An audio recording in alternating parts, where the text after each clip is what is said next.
فاذكروني أذكركم واشكروا لي ولا تكفرون يا أيها الذين آمنوا استعينوا بالصبر والصلاة إن الله مع الصابرين.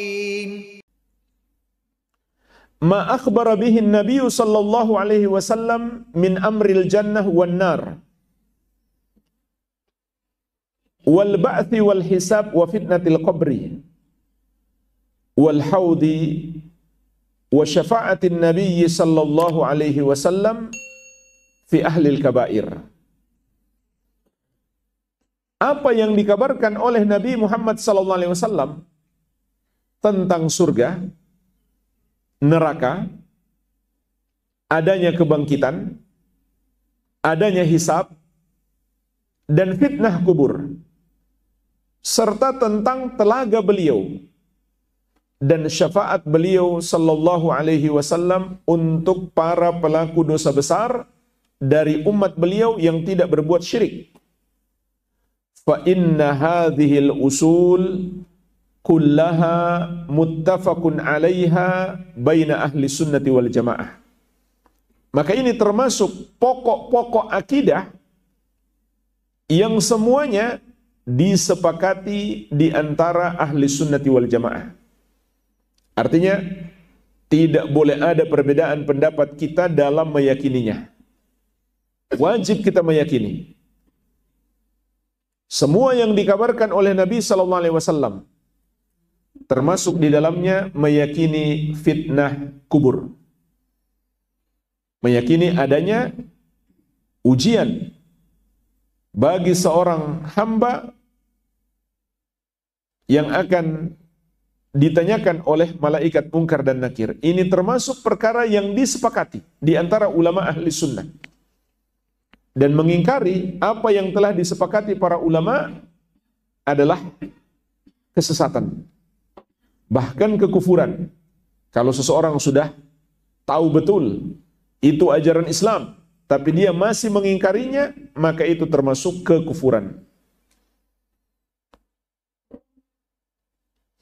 Jadi di sini tidak ada perbedaan pendapat ulama. Ulama Islam seluruhnya sepakat meyakini adanya fitnah kubur. Dan sebagian orang mereka mengatakan adanya fitnah kubur, azab kubur dan nikmat kubur itu ditetapkan dengan hadis-hadis ahad, sehingga tidak memberi manfaat kepada akidah. Maka jemaah sekalian, ini adalah suatu bid'ah, mengada-ada di dalam agama, membedakan antara hadis-hadis yang mutawatir dengan hadis-hadis ahad untuk menetapkan permasalahan akidah. Ini bukan pemahaman salaf. Dahulu Rasulullah SAW mengutus Mu'adz bin Jabal radhiyallahu anhu seorang diri. Memang yang diutus ada 3, tapi di tempat yang berbeda. Mu'adz, Abu Musa al-Asy'ari dan Ali bin Abi Thalib radhiyallahu taala anhum ajma'in, tapi di tempat yang berbeda, meskipun masih di negeri Yaman. Maka Mu'adz seorang diri mengajarkan semua ajaran Islam tanpa pengecualian, mulai dari pokok-pokok akidahnya sampai pada cabang-cabang agamanya. Kalau harus diriwayatkan oleh banyak orang, tentu Nabi SAW akan mengirim sekelompok orang. Tapi ternyata beliau hanya mengirim Mu'adz seorang diri. Jadi ini termasuk bid'ah dalam akidah. Kata mereka, kalau ditetapkan oleh hadis ahad, maka tidak perlu kita yakini. Nanti hadisnya mutawatir baru menjadi akidah. Dan ini satu kebodohan juga. Kenapa? Karena ternyata hadis-hadis yang berbicara tentang fitnah kubur, azab kubur, dan nikmat kubur, hadis-hadisnya mutawatir. Sebagaimana kata Syekhul Islam dalam Majmu' al-Fatawa beliau, wa qad tawatarat al-ahadits 'anin Nabi sallallahu alaihi wasallam fi hadhihi al-fitnah. Hadis-hadis dari Nabi sallallahu alaihi wasallam telah mutawatir tentang fitnah ini. Min haditsil Bara' ibn Azib wa Anas ibn Malik wa Abi Hurairah wa ghairihim radhiyallahu anhum. Seperti dari hadis Al-Bara' bin Azib, insyaallah akan kita sebutkan nanti hadis beliau. Juga hadis Anas bin Malik dan Abu Hurairah dan selain mereka radhiyallahu taala anhum ajma'in. Jadi bukan hanya disepakati oleh para ulama, bahkan hadis-hadis yang berbicara tentang fitnah kubur ataupun nikmat dan azab kubur itu adalah hadis-hadis yang mutawatir. Bukan sekedar hadis ahad. Di antara hadisnya jemaah sekalian adalah hadis Al-Bara' bin Azib radhiyallahu anhu. Diriwayatkan Imam Ahmad, Abu Daud dan yang lainnya. Sebuah hadis yang cukup panjang berbicara tentang perjalanan ruh. Mulai dari dicabut sampai melewati malam pertama di alam kubur. Namun yang ingin kita petik di sini bagian yang berbicara tentang fitnah kubur. Dalam hadis ini Rasulullah SAW berbicara tentang orang yang beriman dan orang kafir. Maka orang yang beriman itu ketika dia dikuburkan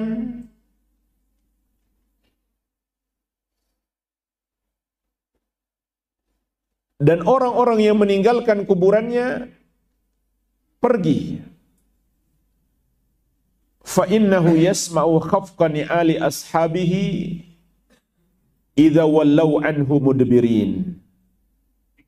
Sesungguhnya dia masih bisa mendengarkan langkah-langkah kaki orang-orang yang menguburkannya tatkala mereka meninggalkannya. Fayatihi malakani syadidal intihar. Maka datanglah dua malaikat yang sangat mengagetkannya. Fayantahirani wa yujlisani. Lalu dua malaikat itu membentaknya dan membuat dia duduk. Jamaah sekalian, jangan dipahami makna hadis ini dua malaikat hanya akan datang kalau yang mengantarnya sudah pergi. Sampai-sampai ada seorang yang dianggap kiai menjadikannya sebagai bahan lelucon. Atau mungkin dia memang meyakini seperti itu.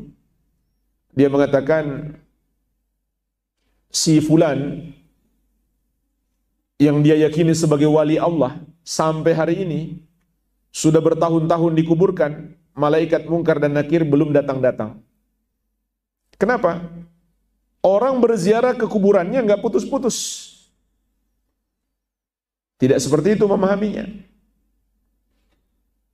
Meskipun orang yang datang menguburkannya belum pergi meninggalkan kuburannya, maka malaikat Munkar dan Nakir akan segera datang saat dia dikuburkan.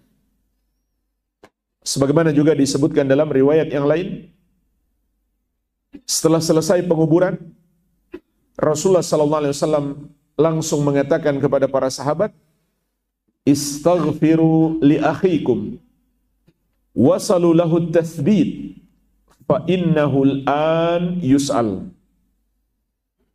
Mohonkanlah ampunan untuk saudara kalian.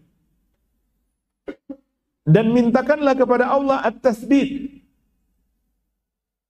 pertolongan agar dia bisa menjawab pertanyaan malaikat Munkar dan Nakir. Fa innahul an yus'al, karena sesungguhnya sekarang dia sedang ditanya. Dan itu dalam keadaan Rasulullah SAW dan para sahabat masih berada di kuburan itu, belum meninggalkannya. Malaikat Munkar dan Nakir sudah datang dan bertanya kepadanya. Maka saat itu kita dianjurkan memohonkan ampun baginya dan minta tolong kepada Allah agar dia bisa menjawab pertanyaan malaikat Munkar dan Nakir.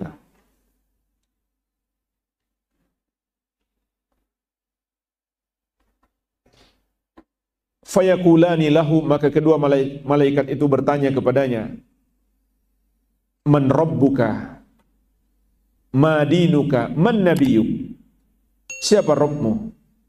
Apa agamamu? Dan siapa nabimu? Kata Rasulullah sallallahu alaihi wasallam, wahya akhiru fitnatin tu'radu 'alal mu'min. Inilah ujian terakhir terhadap orang beriman. Ujian akhir, ujian kelulusan ini. Kalau dia bisa menjawab, maka dia selamat. Kalau tidak, maka dia enggak selamat. Falidzalika hina yaqulullahu azza wa jalla, maka inilah yang Allah Subhanahu wa taala firmankan di dalam Al-Qur'an, yaitu dalam surat Ibrahim ayat ke-27. Ini adalah dalil dari Al-Qur'an yang menetapkan adanya fitnah kubur. Ini juga bantahan kepada orang yang mengatakan fitnah kubur itu ditetapkan dengan hadis ahad, bahkan ditetapkan dalam Al-Qur'an, bukan sekedar dalam hadis. Dan hadis-hadisnya mutawatir. Allah Subhanahu wa taala berfirman, "Yuthabbitullahu alladhina amanu bil qawli tsabiti fil hayatid dunya wa fil akhirah." Allah menguatkan orang-orang yang beriman dengan ucapan yang kokoh. Maksudnya dengan jawaban yang benar di kehidupan dunia dan di akhirat. Wa yudhillullahu dzalimin, dan Allah menyesatkan orang-orang yang zalim. Wa yaf'alullahu ma yasha, dan Allah melakukan apa yang Dia kehendaki. Jadi jemaah sekalian, ayat ini menunjukkan kepada kita fitnah kubur itu bukan seperti ujian di dunia yang pertanyaannya sudah bocor, yang pasti semua orang bisa menjawab. Tidak. Yang bisa menjawab hanyalah orang yang Allah berikan pertolongan. Siapa yang Allah akan berikan pertolongan? Yuthabbitullahu alladhina amanu bil qawli tsabit. Allah akan menguatkan orang-orang yang beriman dengan jawaban yang benar. Jadi, yang bisa menjawab hanyalah orang-orang yang beriman. Dan orang-orang yang beriman itu adalah yang mengimani seluruh yang Allah wajibkan untuk diimani. Apa yang Allah wajibkan untuk diimani? Seluruh ajaran Islam. Seluruh ajaran Islam wajib kita imani. Terutama pokok-pokok keimanan yang terkandung dalam rukun iman. Terutama rukun iman yang pertama, yaitu mentauhidkan Allah Subhanahu wa ta'ala dan menjauhi perbuatan dosa syirik. Itulah orang yang beriman. Dan orang yang beriman dengan benar adalah yang imannya berdasarkan ilmu. Yang imannya berdasarkan ilmu. Kalau imannya tidak berdasarkan ilmu, tidak mungkin dia bisa beriman dengan benar. Maka disinilah jemaah sekalian pentingnya menuntut ilmu, terutama ilmu tentang 3 landasan utama. Mengenal Allah Subhanahu wa ta'ala, dan mengenal agamanya Islam, dan mengenal Nabinya Muhammad sallallahu alaihi wa ala alihi wasallam, agar kita bisa menjawab pertanyaan malaikat Munkar dan Nakir, agar Allah memberikan pertolongan kepada kita untuk bisa menjawab dengan jawaban yang benar. Jadi, kata Allah, yuthabbitullahu alladhina amanu bil qawli tsabit. Allah akan menolong orang-orang yang beriman dengan jawaban yang tepat. Fil hayatid dunya wa fil akhirah. Di kehidupan dunia dan kehidupan akhirat. Di kehidupan dunia itu maksudnya jemaah sekalian adalah Allah kuatkan orang beriman dengan kalimat syahadat la ilaha illallah dan Muhammadur Rasulullah. Sehingga mereka tidak terjerumus dalam perangkap-perangkap syahwat dan syubhat. Dan puncak pertolongan Allah di dunia adalah di akhir hayatnya. Dia bisa mengucapkan la ilaha illallah. Sedangkan di akhirat, maksudnya di alam kubur, dia bisa menjawab pertanyaan malaikat mungkar dan nakir. Wa yudhillullahu dzalimin, dan Allah menyesatkan orang-orang yang zalim. Maksudnya, orang-orang yang zalim itu tidak ditolong oleh Allah untuk menjawab fitnah kubur, untuk menjawab pertanyaan malaikat mungkar dan nakir tersebut.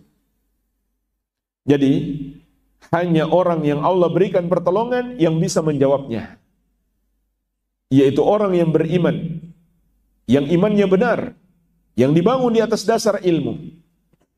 Dan iman yang benar itu tidak mengandung kekufuran dan kesyirikan. Karena kekufuran dan kesyirikan adalah pembatal iman. Oleh karena itu Allah Subhanahu wa taala juga berfirman, "Alladzina amanu wa lam yalbisu imanahum bidzulmin, ulaika lahumul amnu wa hum muhtadun." Orang-orang yang beriman dan tidak mencampurkan iman mereka dengan kesyirikan sedikit pun, maka mereka itulah yang akan mendapatkan keamanan dan hidayah. Keamanan di sini termasuk aman di alam kubur. Jadi iman yang benar tidak tercampurkan dengan kesyirikan ataupun kekufuran sedikit pun. Karena kesyirikan dan kekufuran adalah pembatal keimanan. Maka orang yang imannya tidak ada kesyirikan dan kekafiran sedikit pun, itulah yang akan ditolong oleh Allah untuk menjawab pertanyaan malaikat mungkar dan nakir. Wa yudhillullahu dzalimin, dan Allah tidak menolong orang-orang yang zalim sehingga mereka tidak bisa menjawab. Dan orang-orang yang zalim di sini maksudnya orang-orang musyrik. Karena syirik adalah kezaliman terbesar. Sebagaimana firman Allah Subhanahu wa taala, "Inna syirka la dzulmun azim." Sesungguhnya dosa syirik itu adalah kezaliman yang sangat besar. Juga firman Allah Subhanahu wa taala, "Wa la tad'u min dunillahi ma la yadurruka wa la yanfa'uk, fa in fa'alta fa innaka idzam minadh dhalimin." Jangan kamu beribadah atau berdoa kepada selain Allah yang sama sekali tidak bisa menimpakan mudarat kepadamu, tidak pula bisa memberi manfaat. Kalau kamu melakukannya, kamu kalau begitu termasuk orang-orang yang zalim. Juga firman Allah Subhanahu wa taala, "Wal kafiruna humudz zalimun." Orang-orang kafir itulah orang-orang yang zalim. Maka mereka tidak akan bisa menjawab pertanyaan malaikat mungkar dan nakir. Meskipun sekarang di dunia ini mereka sudah tahu jawabannya. Tapi di kubur mereka tidak bisa menjawab karena Allah tidak memberikan pertolongan. Fayaqul, maka orang yang beriman itu berkata, "Rabbi Allah, Rabbku adalah Allah. Wa dinil Islam, dan agamaku adalah Islam. Wa nabiyyi Muhammad sallallahu alaihi wa ala alihi wasallam, dan nabiku adalah Muhammad sallallahu alaihi wa ala alihi wasallam." Inilah jawaban orang yang beriman. Jawabannya benar. Rabbku adalah Allah, agamaku Islam, dan nabiku Muhammad sallallahu alaihi wasallam. Maka orang yang menyembah kepada selain Allah, menuhankan selain Allah, enggak mungkin dia bisa mengatakan Rabbi Allah, Rabbku adalah Allah. Begitu pula non-muslim, orang yang agamanya bukan Islam, enggak mungkin dia bisa mengatakan agamaku Islam. Begitu pula orang yang mengingkari Nabi Muhammad sallallahu alaihi wasallam, apalagi melecehkan beliau, atau mengingkari satu saja ajaran beliau, maka dia tidak bisa mengatakan Nabiku Muhammad sallallahu alaihi wasallam. Fayunadi munadin fis sama. Ketika dia telah menjawab dengan benar, maka terdengarlah penyeru dari langit. An sadaqa abdi, hambaku benar. Fa afrishuhu minal jannah. Maka hamparkan untuknya permadani dari surga. Wa albisuhu minal jannah, dan pakaikan untuknya pakaian dari surga. Jadi dia masih di kuburannya, tapi Allah Subhanahu wa taala telah menganugerahkan kepadanya sebagian nikmat surga. Waftahu lahu baban ilal jannah, dan bukakan untuknya pintu menuju ke surga. Artinya terhubung antara kuburannya dengan surga. Qala fayatihi min ruhiha wa tibiha. Maka kata Nabi sallallahu alaihi wasallam, mengalirlah dari surga itu sampai ke kuburannya angin atau harum-haruman yang berasal dari surga. Anginnya dan harumnya, kesejukannya yang berasal dari surga sampai ke kuburannya. Wa yufsahu lahu fi qabrihi madda basarihi, dan dihamparkan, diluaskan kuburannya sejauh matanya memandang. Inilah jemaah sekalian sesungguhnya rumah kita yang paling indah di bumi ini, yaitu di kuburan. Apabila kuburan itu adalah kuburan orang yang beriman, itulah rumah yang paling indah. Sebagaimana kata Imam Masruq rahimahullahu ta'ala, ma min baitin khairun lil mu'min min lahdin qad istaraha fihi min humumid dunya wa amina adzab Allah. Tidak ada rumah yang lebih baik bagi seorang mukmin daripada kuburan yang di dalamnya dia beristirahat dari segala kesusahan dunia dan dia aman dari azab Allah Subhanahu wa taala. Imam Bishr bin Al-Harith rahimahullah mengatakan, ni'mal manzil al-qabru liman ata'allaha. Sebaik-baik rumah adalah kubur orang yang taat kepada Allah Subhanahu wa taala.